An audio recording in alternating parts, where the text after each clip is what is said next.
Hello and welcome. I'm going to do a travel tip today, and it's all about etiquette.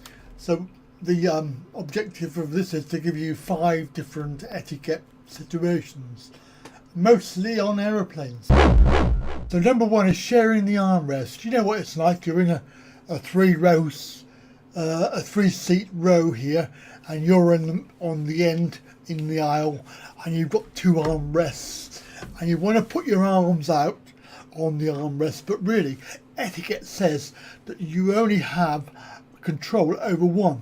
Usually it'll be the one on the right with the controls on it. So your middle armrest, if you're sharing with the person on your left of you, the armrest on your left is actually theirs.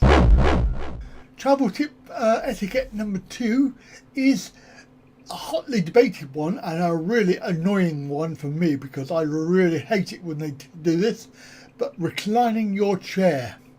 Oh my goodness me. The etiquette rule is basically, unless you're on a very long international flight, not to recline your seat. There's very little space anyway for legs, and all you're doing is just taking away the space from the person behind you. If you are on a long flight, international flight for example, then please have consideration for the person behind you. They might be in the middle of eating their food, although this day and age the stewardesses come round and they tell you to put your chair upright. So that's pretty good. I have noticed that of late, and you can even take the extra step of asking them if it's okay to recline your seat for a bit. Etiquette number 3 is, if you're running late, what the heck are you doing? Have you not listened to my other travel tips? Obviously not.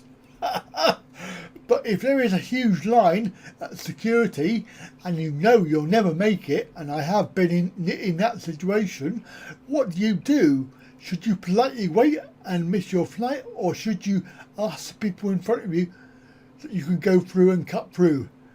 Cutting a line. Well, there's 2 options. So you can throw yourself at the mercy of the people in front of you and ask them to let you go through to make your flight, or you can find a person who in charge, an employee, and ask them to help you through.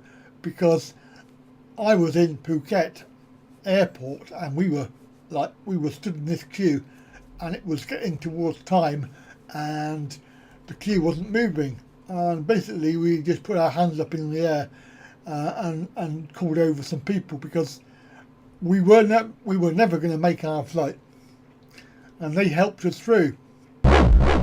Travel etiquette number 4 is swapping your seats on the plane. Oh my goodness me. I have had this happen to me, where somebody wanted to sit next to their partner and they asked me to move forward 1 seat, and it was 1 row. This could be important for you if you've actually carefully selected the seat like I do, or you've paid extra for it. So obviously you have to consider that if you are going to move your seat, is it a better seat than the one you've got? Because you don't want to swap downwards.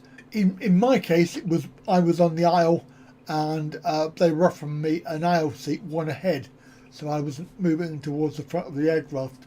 So that was okay. That was a good swap. However, when I swapped over, I then realised I was in the exit door row, and I really shouldn't have been there. Legally, I shouldn't have been there. But hey, I didn't say nothing, and the staff member didn't say anything. Tip number 5 is about your chatty neighbour.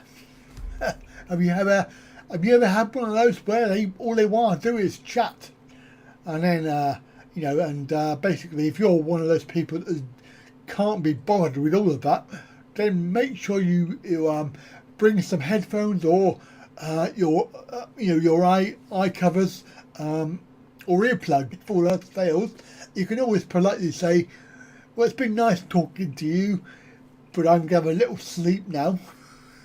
For me, I like to have a little chat to start off with, because you're going to be sat next to the people for quite a long time. So at some point, they're going to want to ask you to get out and go to the toilet. So for me, I just like to make an initial contact, and then I'm quite happy with, being quiet. There is 5 little etiquette tips for travelling on aeroplanes and in airports. Hope you enjoyed it, and don't forget, comment, like and share, and I'll catch you again for the next one very soon. Bye for now.